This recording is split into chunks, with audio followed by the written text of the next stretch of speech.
Have you ever dreamed of taking that family vacation, but you're worried about how to manage your loved one's dementia away from home? Well, traveling with dementia can feel daunting, but it doesn't have to mean the end of your adventures or even family reunions. Join us as we unlock the secrets to stress free travel with dementia. Our guest, renowned travel expert Adriane Berg, shares her top tips and tricks to make your journey smooth, enjoyable for everyone. Get ready to discover the joy of travel right here on Fading Memories. Welcome to Fading Memories, a podcast with advice, wisdom, and hope from caregivers who have lived the experience and survived to tell the tale. Think of us as your caregiver best friend. Are you a woman of a certain age and you're starting to get brain fog or having trouble sleeping? Well, I've got a solution for you because I'm a woman of a certain age and I don't have those problems. Get yourself some Relevate from NeuroReserve. It nourishes your brain with 17 nutrients we lack even when we eat healthy. And we all know that when brain fog or exhaustion hits, eating healthy goes right out the window. Use the link in the show notes and be sure to use the code FM15 for 15% off. Your brain and your wallet will thank you. NeuroReserve has been a proud sponsor of our show since 2021. Welcome back, Fading Memories listeners. I hope you are having a great week. You know, I always appreciate you giving us a little bit of your time every week. And this week, we are giving you back travel and adventure. I know for most of us, we'd like to do more traveling, but how do we do that with our loved one who is living with some form of dementia? So today with me is Adriane Berg. One of the many things she does is she is the host of the Ageless Traveler podcast. And that is obviously for those of us on the older end of the spectrum who are still traveling and still desire to travel. But today we're going to be talking about how to travel with your loved one and if you are going to leave your loved one behind. So thanks for joining me, Adriane. Well, as you know, it's a pleasure. I've loved working with you. I've loved having you on my show on the Ageless Traveler. So it's terrific. Thank you for having me here today. Well, thank you. And I know we really tried to get this done so people could hear it before the holidays, but life does not always work that well. So there's always time to travel if we know what we're doing. So why don't you give us your background a little bit and then we'll just jump right into the discussion. Well, you know, I've had a very long career in aging. I started as an elder law attorney. And as an elder law attorney, I had the opportunity to start something called NALA that a lot of your listeners may be familiar with because they're lawyers, if they have any, are members of the National Academy of Elder Law Attorneys. And so for 35 years, I was really working with families, many of whom are grappling with issues of dementia. Well, at the beginning, what we were all concentrating on was the money. What is it going to cost you? What's the law? But pretty soon, the lawyers got to understand that it was all also about lifestyle. And it was also about the health of the caregiver. And we began to really focus on what the caregiver needs. And as I got older and wanted to do what I love, which is travel, I decided that I would dedicate this podcast to allowing people to travel no matter how old they are and no matter what their circumstances. I have a couple of other podcasts. One is for the UN, and one is for aging in general called Generation Bold, the Fountain of Truth About Aging. And I do have to say that in working with National Council on Health and other groups, everyone and every study shows that traveling is part of your own longevity. It really is healthy. So I don't want people to give up this healthy, exciting pursuit just at the time that they thought they would have more and more time to travel. I think travel is good for you because you're learning, you're exploring, you're challenging your cognitive abilities, for lack of a better term. You know, you may have conversations with people, you're probably having conversations with people who don't have the same worldview as yourself. That's actually a fascinating conversation that I've had in the past, is having an actual conversation with people who don't think the same way. This was leaning a little bit more politically, is actually really beneficial cognitively because you're challenging yourself to, not get judgmental, not get accusatory, but to listen. And so it's really good. It's a really good skill. So I can see why travel would do that for your brain. Plus, we need variety. I don't understand people who are like, I haven't left, this small town in my whole life. It's like, why? Like, it might be the best town in the nation, but like, That's that. There are two kinds of people. There are people who go and there are people who don't go. And you cannot make, I have been trying for years, you can't make the people who don't go. What you can do is you can facilitate and support the people who do want to go to make sure they get there. And it's even deeper than that, cognitive. Dementia is very complex. But one of the things that the health services in the UK studied was the effect on travel and cognitive ability. And they found something really fascinating. That is that as you get older, they call it self-imposed helplessness. People are told they can't do it, so they don't do it. And they don't do it again, and it becomes a habit of not doing. And once you're told over and over again, you can't snorkel, you can't swim, you can't go on a walk, you can't go on a hike at night, you can't drive at night, you can't. It scares you, you stop doing it. When you travel, you've got to do it. You have to make sure you're packed. You got to get up at a particular time. You have to trust yourself. And apparently, when you do that, you say, gee, I'm so helpless as I thought I was. You're a different person. And it actually changes the neurons in the brain, the pathways, because the brain is plastic. It can get actually healthier and even younger, just like a body can. And you do better and you live longer. So there's that component. I'm in it for the fun. I mean, I'm in it for the Prosecco and for the dinner in Paris and to take a look at art, to be honest with you. But I know in the back of my mind that it's also good for me. And I want it to be good for all the caregivers of the world as well. Well, let's jump into how caregivers can help facilitate travel with their loved one, because many of us, and this is not incorrect, but most of us learn that, they need like consistency and a routine. And when you disrupt that routine, with holidays or people come to visit, it can really throw them off. So I know the last time my dad traveled with my mom was a disaster. It was a 3-hour trip south to a cousin's wedding. It was my cousin. So what was that, like a whatever? I can't keep all those family tree branches aligned, but it was my cousin's wedding. And my dad was not the best caregiver because he didn't learn. He didn't educate himself on the disease, and he just didn't have patience. And that's not uncommon, unfortunately. So I know my listeners are not in that boat, but my mom would get in the car and like literally within 5 or 10 minutes, she was like, where are we going? And it was always kind of that snarky tone of voice, which just, it doesn't take more than twice for it to just really grate on your nerves. My daughter didn't even ask questions like that when she was a kid. You know how like kids like, are we there yet? No, my mom was the one that did that. And I'm sure in 3 hours, my dad probably wanted to put her on the side of the road.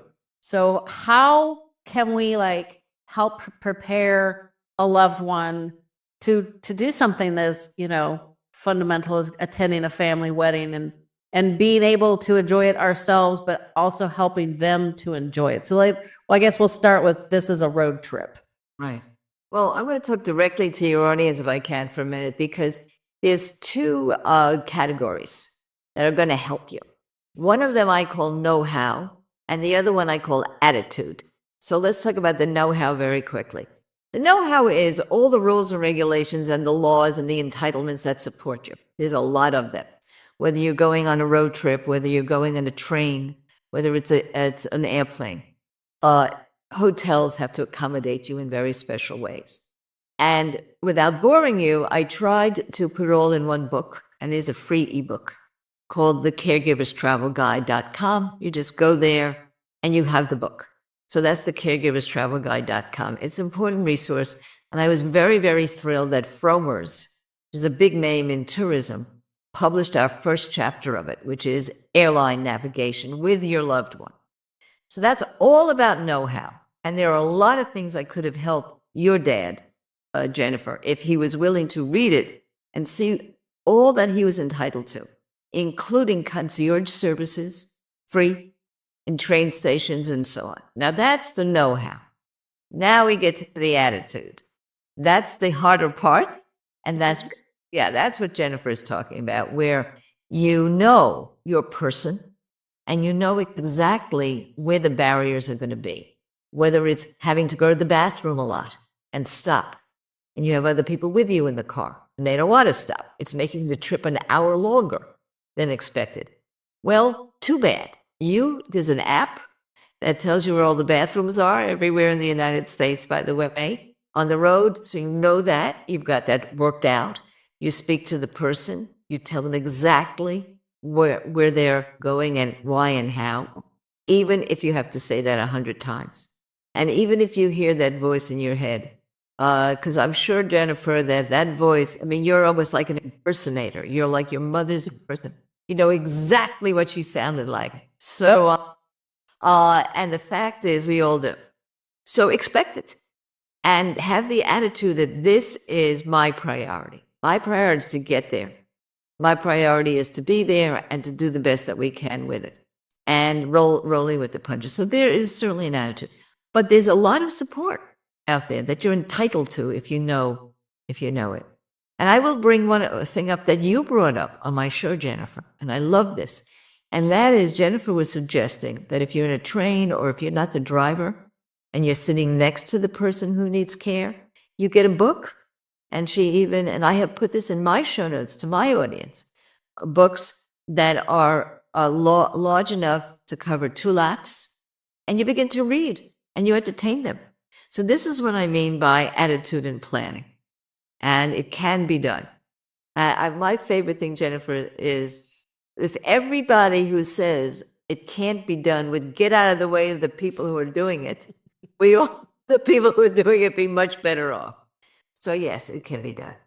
Yes, I would like more caregivers and their families to be like my past guest, Tony Copeland Parker. I have a tendency to get his last names reversed. Parker Copeland. He is the author of running around the world and one footstep at a time. And he and his partner traveled the globe with her early onset Alzheimer's. And if they can do it for a couple, 2-3 years, like they didn't have a permanent home, they were nomads and traveled everywhere. Right.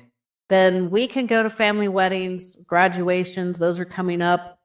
We can take a nice weekend, to the mountains or to the beach or someplace that might offer a little bit of different engagement and a little bit of relaxation, but we need to plan ahead. But for people like me who have tiny bladders, what is the name of that bathroom app? I need that. Then I'll have to give it to you. You can put it in your show notes. But definitely. I did not know. By the way, there's more than one. There's competition.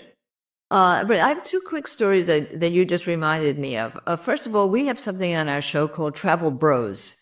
More women travel than men. It's as simple as that. Solo. I don't mean as couples, but more solo women travel. And more women are finding that their husbands do not want to travel.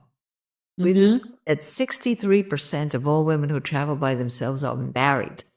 So we decided we would encourage men to travel, called Travel Bros. And in doing that, we've discovered a lot of folks who are caregivers, men who are caregivers.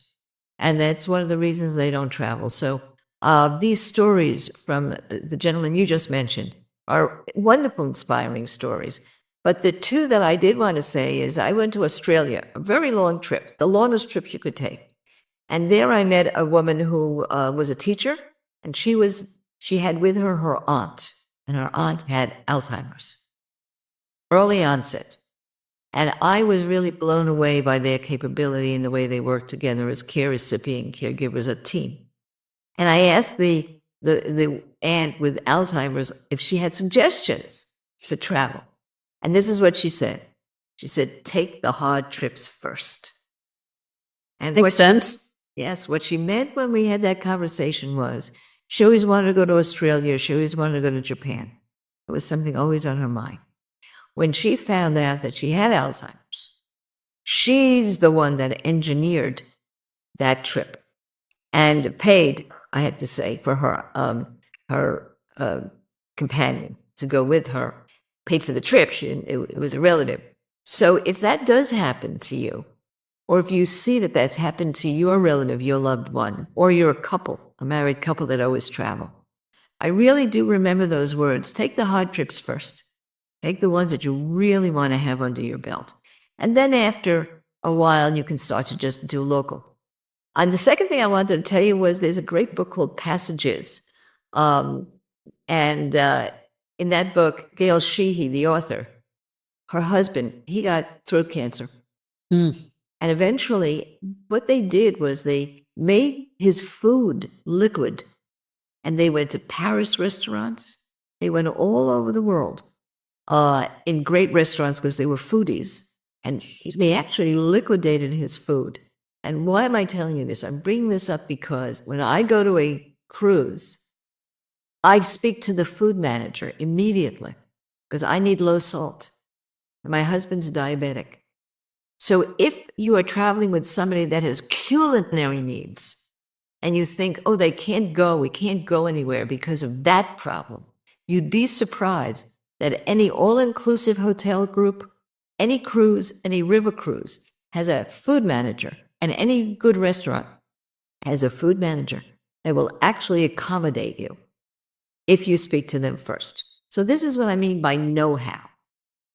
Think about this, learn about it. And by the way, there's a lot of great fallout because a lot of caregivers, like I'm not a caregiver, I'm healthy, but I have high blood pressure.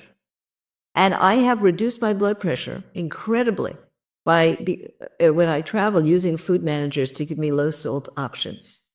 It's amazing. I mean, a lot of this is enhancing your own life when you think about travel. And travel does enhance life and it broadens you in so many ways. I believe that. My daughter has Crohn's disease, so she's got dietary needs that are different. She's pretty good at managing it, but I'm going to mention, like she's in that boat. Her husband doesn't like to travel either. So when she goes with friends, I will tell her to talk to food managers about her needs so she doesn't have a flare up while they're traveling because that's not fun. Well, you should see how jealous the other people are on the crew. But I go on a cruise. They have a menu, but I get the menu the day before.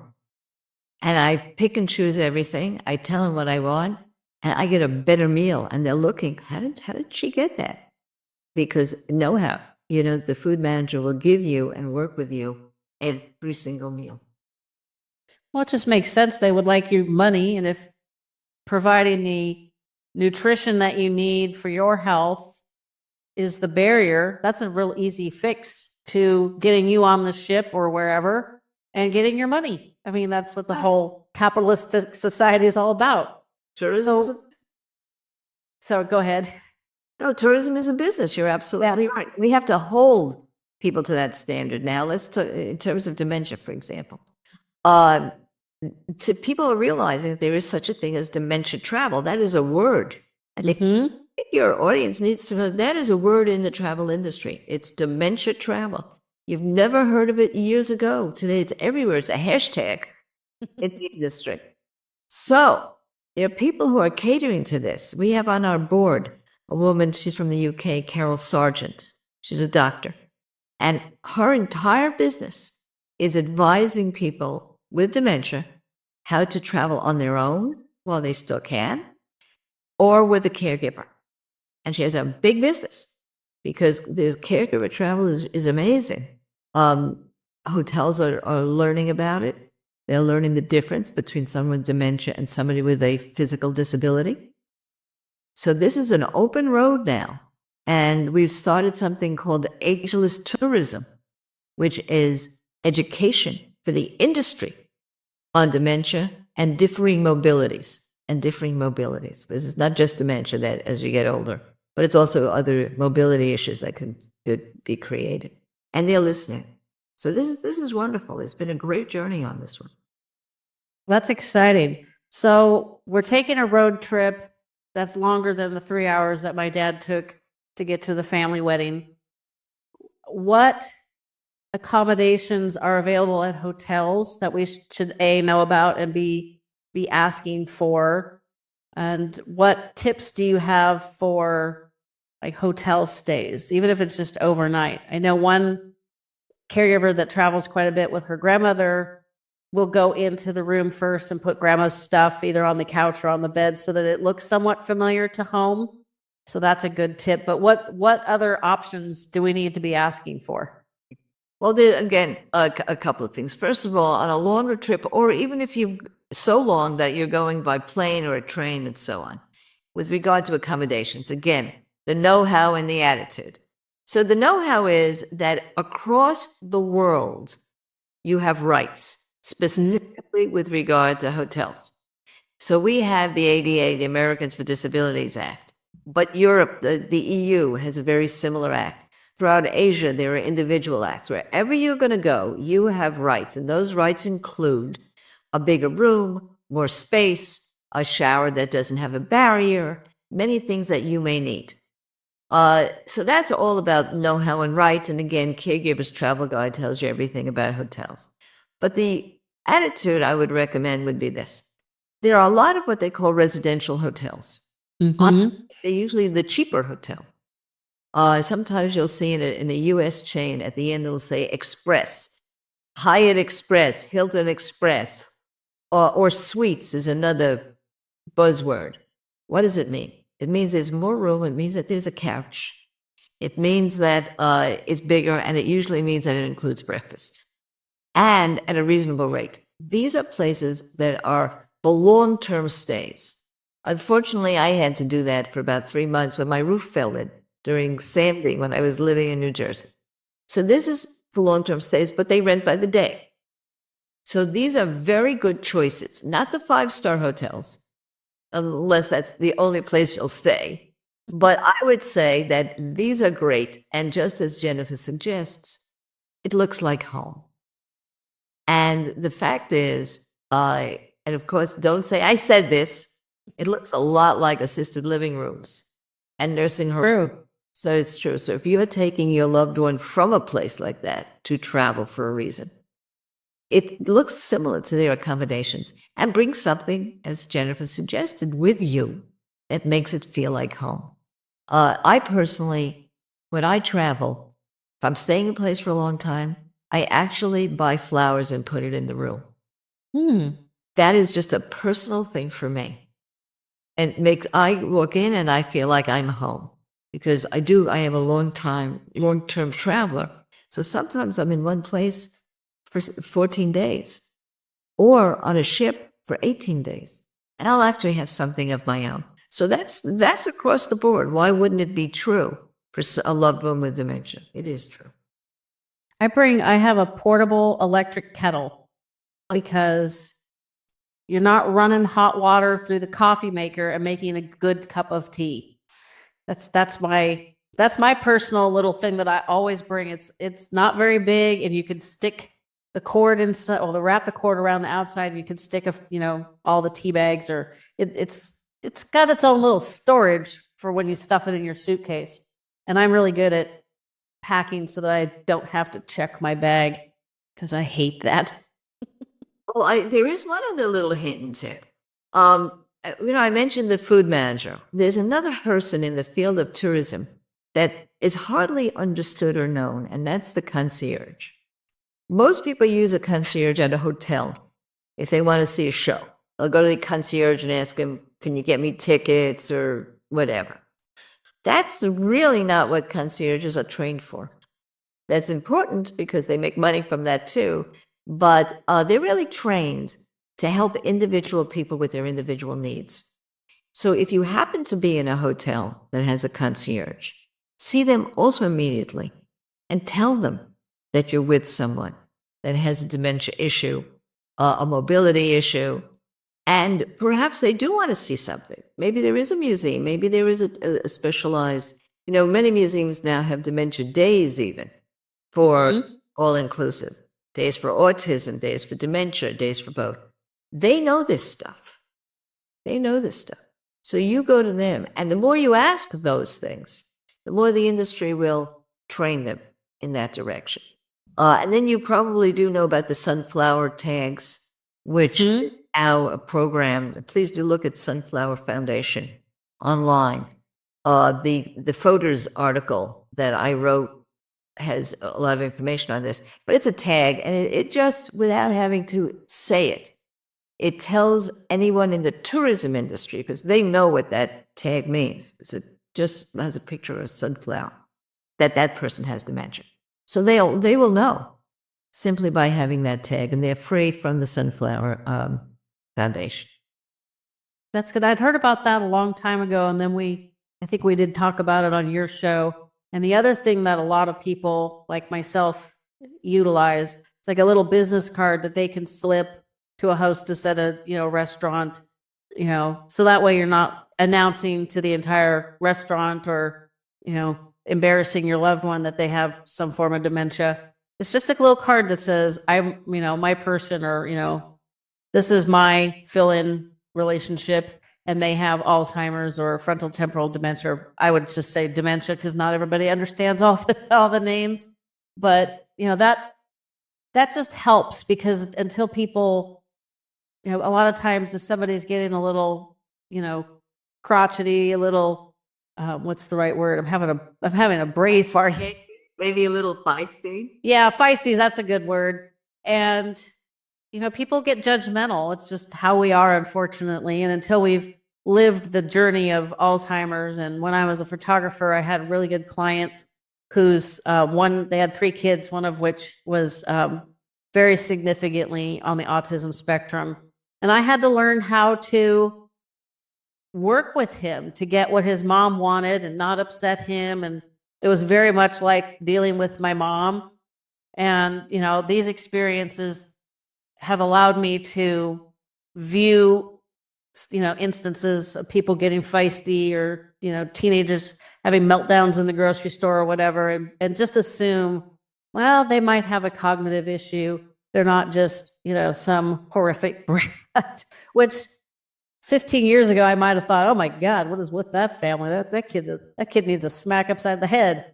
So having the sunflower lanyard and the little business cards could just really ease things for everybody. And if it's easier for them, it's going to be easier for you. Let me think. So we talked about the concierge. Oh, airports. When I was on your show, you talked about like quiet rooms, which I really wished I'd known about when I came home from New Jersey, because my gate was right directly across from the only children's play area I've ever seen in a airport.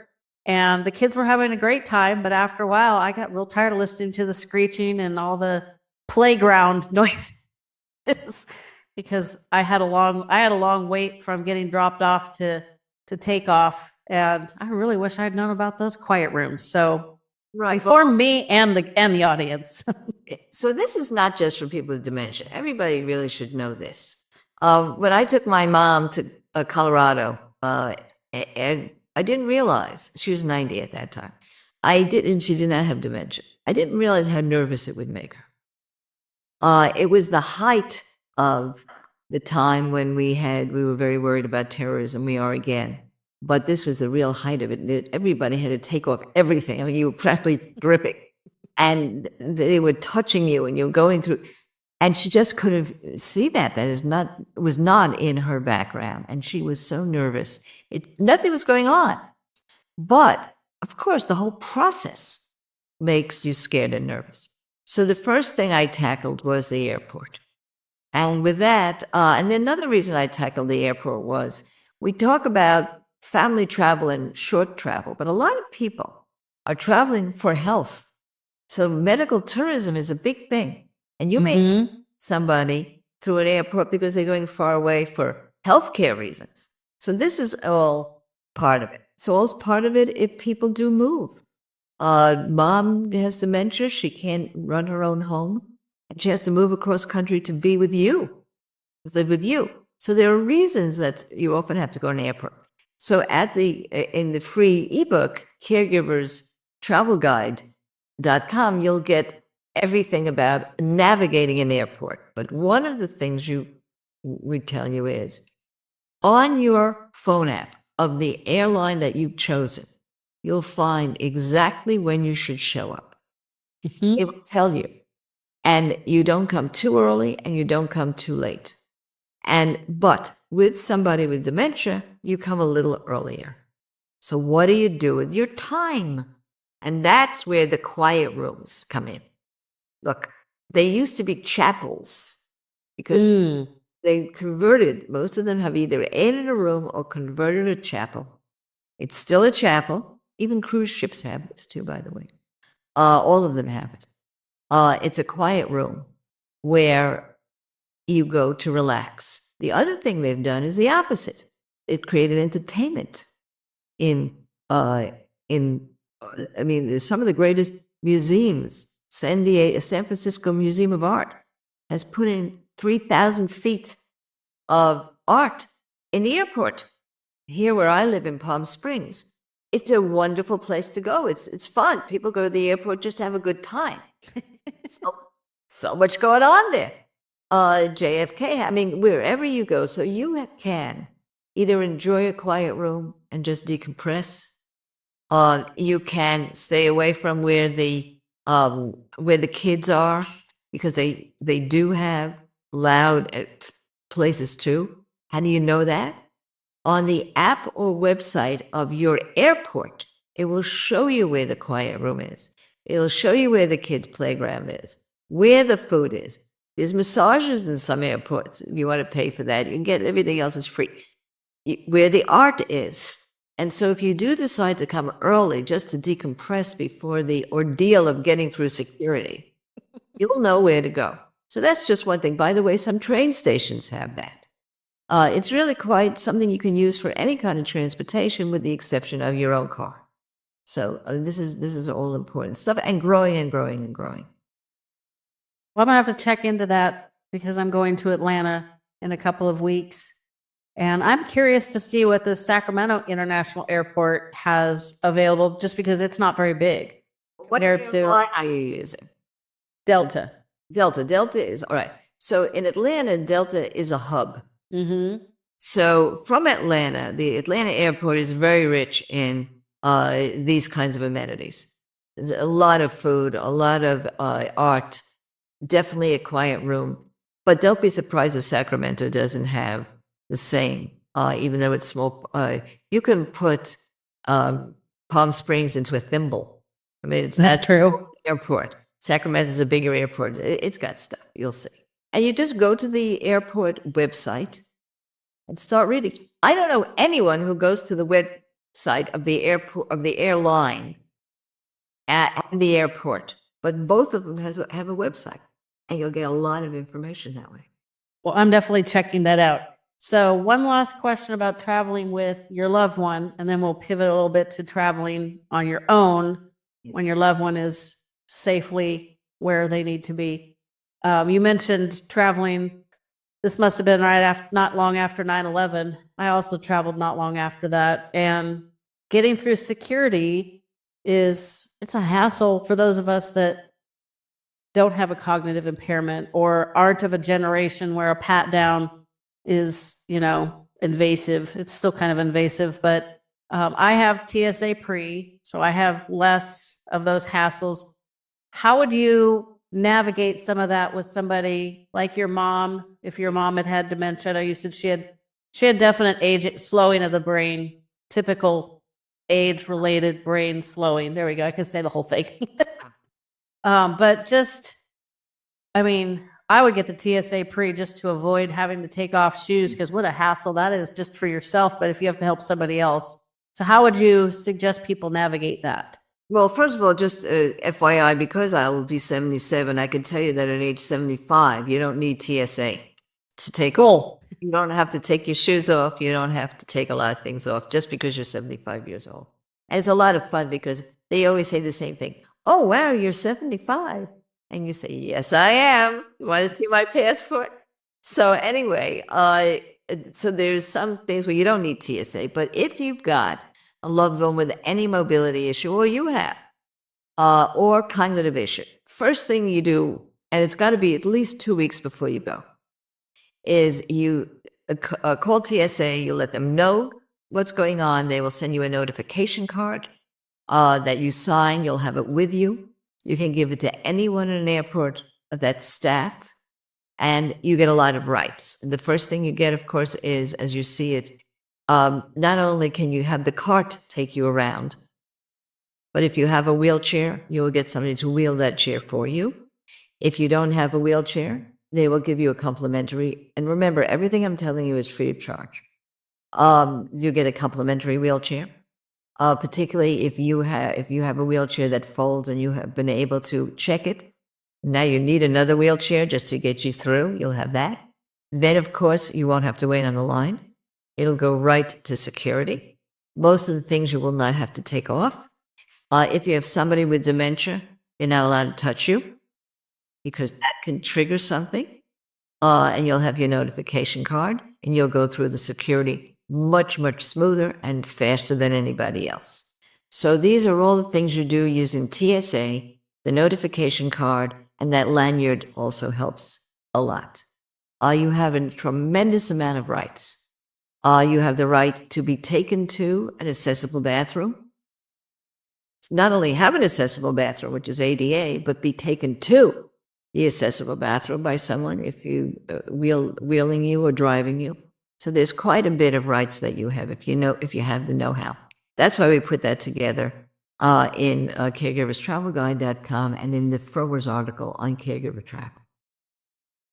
Well, just as a reminder, that book's going to be linked in the show notes. But I bet you at this point you remember the website because Adriane's mentioned it plenty of times. Hard because it's free. There's no, I want people to have it. And there's no way that I can take everybody's time to give all the little details of what you could know from hydration, how to handle the hydration when you travel. That's also important to, as I say, to not only your rights, but who's looking after you. There are a lot of companies that actually embrace dementia travel. They're looking for clients in dementia travel, so you want them to know that too. And luggage. Taking your luggage is difficult when you're dealing with somebody with dementia. You don't have to take it with you. There are hints and tips on how to ship it so that it's there for you. So there's so many aspects of making life easier for you. Now, on your own, going on your own, that's a different story. That's the second part, that we're creating some trips for caregivers. We call them respite care trips, but there's probably a fancier name for it. I'm not familiar with one. Yeah, where you finally can get away. What it really means is you finally can get away for a while and concentrate on yourself for a while. And it's necessary because, as my audience knows, caregiving is, it starts out relatively easy and then it just spirals into 24/7. And, many people feel trapped in their homes because it's difficult to leave with their loved one. And so I'm hoping that some of these tips can be translated into like everyday errands, like just knowing where you can go to the bathroom. Like I travel back to my old hometown to visit my daughter, get my hair cut, go to the chiropractor. Actually doing that this week. And, I use the restroom before I leave the house. And sometimes got to stop somewhere. And I stopped once to get gas and asked to use the restroom and they couldn't find the key. And I was like really super irritated because then I had to go somewhere else. And it's like, at this point, it's practically running down my leg. Thank you very much. So, with the challenges that we have in our society, a lot of places are locked. And if you got to wait in line to ask for a key or code, and it's like sometimes having tiny bladder is a curse. So I do hope the tips help with everyday kind of things because we can always use all that. But I would like people to be able to get away and get respite. So I would think if you Googled dementia travel or respite travel, you might come up with a lot of these companies. Would that be accurate? Yes, to the first one. If you Google dementia travel, you'll definitely find companies and consultants and advisors. If you Google respite travel, you won't get much. And this is an attitude that's changing, I hope. You won't You might be surprised that there's a stigma. You mentioned stigma of dementia. There's a stigma for people who travel when they have a caregiver loved one. They're not supposed to have a life. You will find people who'll say, what? Her mother has dementia and she went to Japan? What kind of a daughter is that? So if we're really going to talk realistically, the first thing you have to overcome if you're going to be a caregiver and travel on your own once in a while is guilt. And that guilt is going to be doubled down by other people. Not that they may say it to you. It's even a look. You know, the minute you tell Aunt Martha that you're going to Paris, you can get a look that you can feel over the phone. So really, you talk about siblings and so on. So there's a humanistic thing here too. It's not just know-how. It's you have to have the attitude that you deserve it and that you'll be a better caregiver. When you'll be recharged, your batteries will be recharged. You need it for a reason. It's healthy. So that's part one. Part two is money. Many, many caregivers have a financial burden they didn't expect to have. They were going to spend the money on themselves and go travel. But we have another ebook. I won't repeat it as much, but it's a great book. It's luxurytravelforless.info. And everything we do is free. And it just is hints and tips on how to make travel cheaper so you can actually go. That's the second barrier. Then the third barrier is keeping in touch. And this is really something to dwell on. Look, one way or another, if you go away and you're a caregiver, somebody else is your surrogate. Somebody's going to be there. It either has to be assisted living or nursing home community or an in-home person or another family member. You've made some arrangements for caregiving. And the key to that is to staying in touch. So some of it is easy. If it's your sister, you make a phone call and you FaceTime and you do that sort of thing. But if it's an assisted living community, they may not be as responsive to you, letting you know what's going on all the time. You have to be very clear to them that you're going to be away for 3 weeks. It doesn't mean, and that's a long time. I'm not expecting people to go for 3 weeks, but they might. And we're going to be away for 2 weeks, for 3 weeks. We need to know on a daily basis a little report.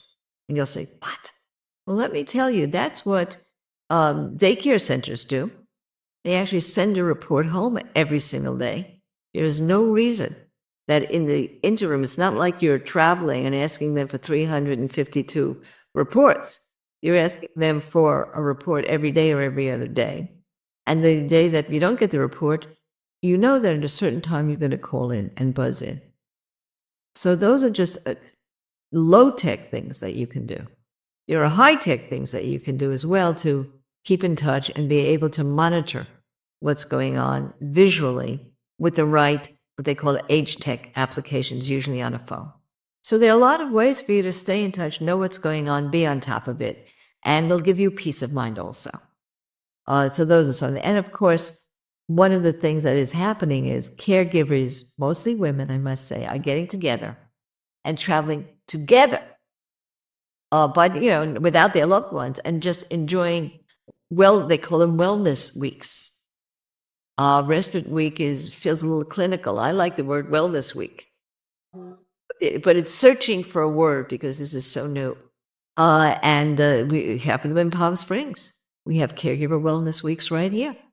And you have your soaking tubs, and you have the beautiful weather, and you have the food, get together. And there are sightseeing groups for caregivers. And the one that we're putting together is going to Africa. It's a safari week.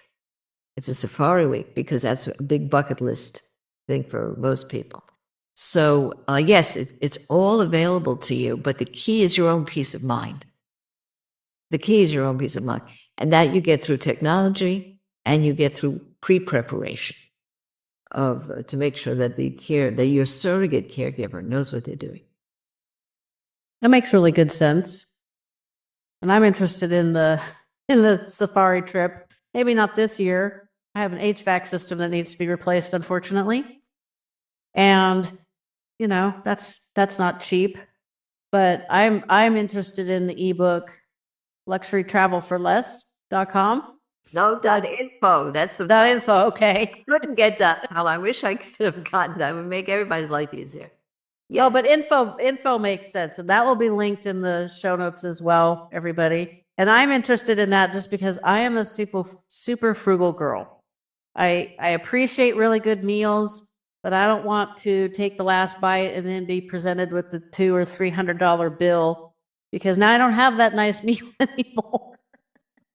I'd rather make my own nice meals most of the time, but I do want to go places and doing it affordably makes it more enjoyable for me. So it does. I like what they call in Britain value for money. Value for money. So I have to tell you that I travel, as I said, many months out of the year, and I travel generally with my husband. So that's the price of two people. And I travel cheaper than anyone I know. I have many friends that are all travelers, and I actually get heart attacks just watching and hearing what they spend. I can't believe it. I don't even know how you could do that. And why? Well, because they go on the highest end packaged tours. And I can tell you that I think we went to South America for quite a while, and it's about $5,000 or $6,000. And I asked my friend, she went for a week with her husband. She spent $20,000. That's a lot of money. So I got moved. This is the kind of thing that moves me to do this luxury travel for less, that info. But I'll give you one example. A lot of it does have to do with watching airfares and how to be alerted to the cheaper airfares, watching the hotels and how to be alerted. A lot of it has to do with seasonality, going in certain seasons that are off seasons. But then there's also a lot of hints and tips. For example, I actually love water travel, cruising, and I like river cruises. But there are ways of making them much, much cheaper. People don't know that there's such a thing as canal travel. It's beautiful. It's a fraction of the price. So that's just, one little example. They don't know that if you're really going on big trips, that there's such a thing as freighter travel. That's a really important thing, too. It's beautiful, the transatlantic. And they're catering to consumers. So it depends on how you want to travel, what accommodations you must have, and that sort of thing. I do like a good hotel, but you have to know the difference. And sometimes the difference between a 4 or a 3-star and a 5-star is nothing that you really want. It's nothing. I'm trying to teach my husband that as long as it's clean and comfortable, that's like, I don't need views. I'm not staying in the hotel room for a view. I'm not there, it's nice if they have a little breakfast buffet, but that's not 100% necessary.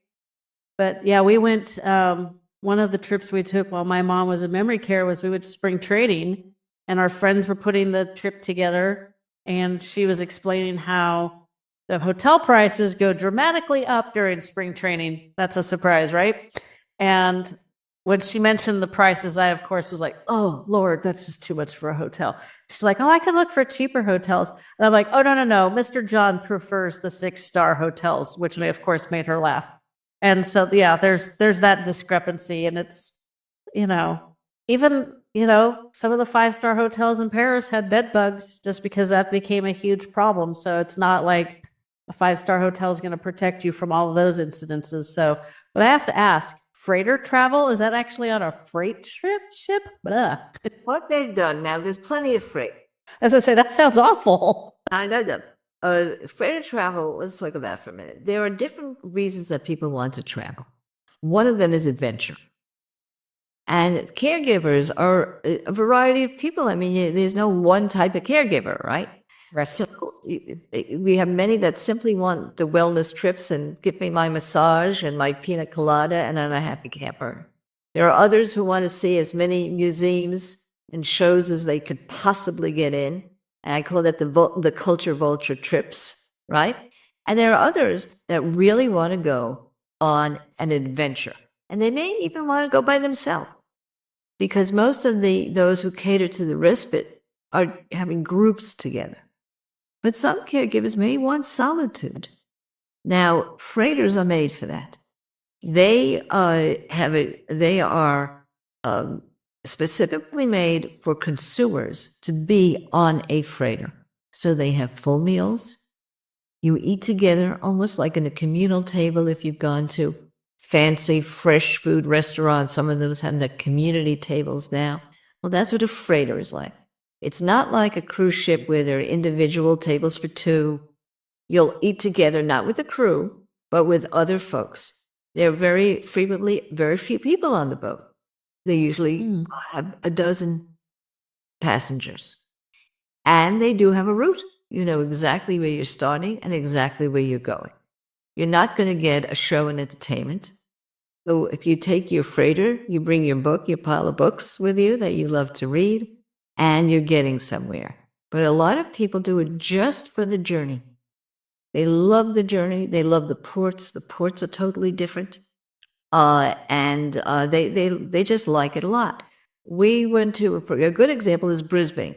I was just in Brisbane, Australia.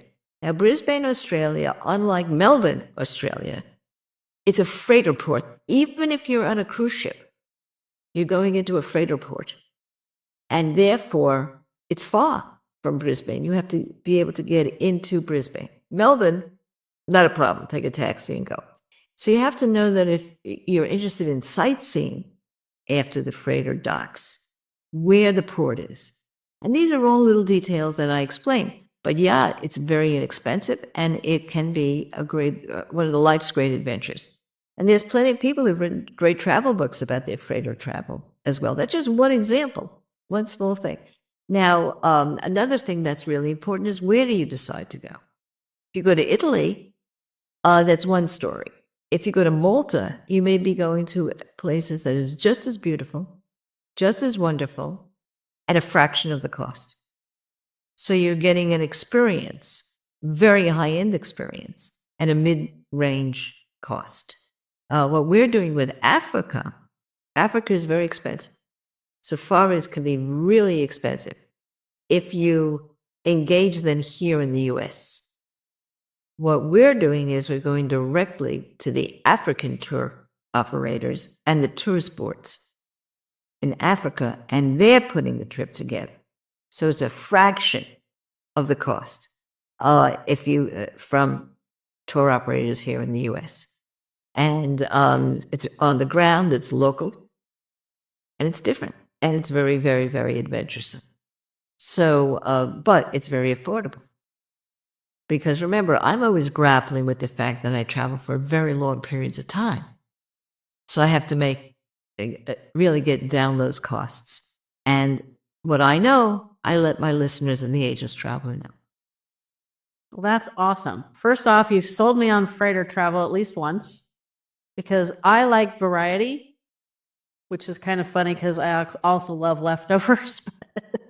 But I'm not a big cruise person because I don't want to be on a big boat with that many people. It's not my idea of travel. So I can see freighter travel, and I have read quite a few things on going to different places than like the big tourist areas. Like some of the big tourist areas are almost like tourist traps, and they're not that enjoyable. They're packed and they're expensive, and so I'm excited to download the luxurytravelforless.info. Well, I'll tell you, one of the things of my concern with the caregivers is this. It's not as easy as if you don't have that responsibility. Let's face that fact. So you want to choose wisely, like Indiana Jones, choose wisely. Don't listen to where everybody else wants to go. Go where you want to go. Because you may have 1 or 2 trips to everybody's 5 trips. So you really don't stint on your okay, if you can take a lot of trips like I do, great.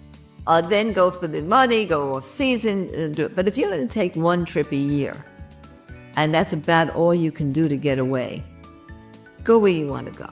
Mm-hmm. And then look at the most economical, value-driven way to do it. but don't stint on location. If you always wanted to see the Great Wall of China, or you always wanted to see the Taj Mahal, or you always want to see Mount Rushmore to get home, my mom always wanted to see Mount Rushmore, go there. And then we'll figure it out. And don't forget, I have a way where people can ask me questions. They can text me, and questions free, and voicemail me questions free, and I answer them. So if you're doing something, we're there. We're a resource. I have 8 people who have resource information in different areas of tourism, in addition to myself, answering questions through our podcast, The Ageless Traveler.